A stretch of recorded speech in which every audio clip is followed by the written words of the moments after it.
ദൈവത്തിൻ്റെ അതിപരിശുദ്ധമായ നാമം വാഴ്ത്തപ്പെടുമാറാകട്ടെ. ഇന്നത്തെ ബൈബിൾ വായനാ ഭാഗം ലൂക്കോസ് സുവിശേഷം 6:46. നിങ്ങൾ എന്നെ കർത്താവേ കർത്താവേ എന്ന് വിളിക്കുകയും ഞാൻ പറയുന്നത് ചെയ്യാതിരിക്കുകയും ചെയ്യുന്നതെന്ത്?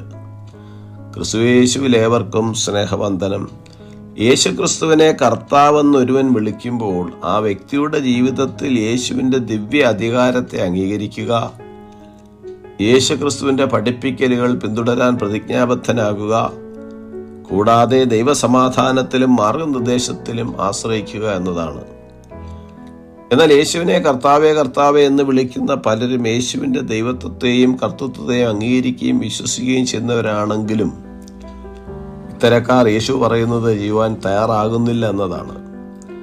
മത്തായി സുവിശേഷം 7-ാം അധ്യായത്തിൽ യേശു വ്യക്തമായി പറഞ്ഞിരിക്കുന്നു, എന്നോട് കർത്താവേ കർത്താവേ എന്ന് പറയുന്നവൻ ഏവനുമല്ല, സ്വർഗസ്ഥനായ എൻ്റെ പിതാവിൻ്റെ ഇഷ്ടം ചെയ്യുന്നവൻ അത്രേ സ്വർഗരാജ്യത്തിൽ കടക്കുന്നത്.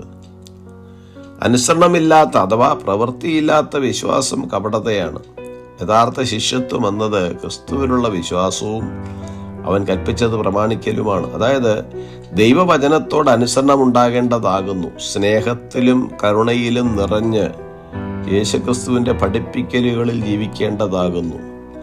ആഴത്തിൽ കുഴിച്ച് പാറമേൽ അടിസ്ഥാനമിട്ട് വീട് പണിയുന്ന മനുഷ്യനോട് തുല്യനായി തൻ്റെ വചനം കേട്ട് ചെയ്യുന്നവനെ യേശു ഉപമിച്ചിരിക്കുന്നു.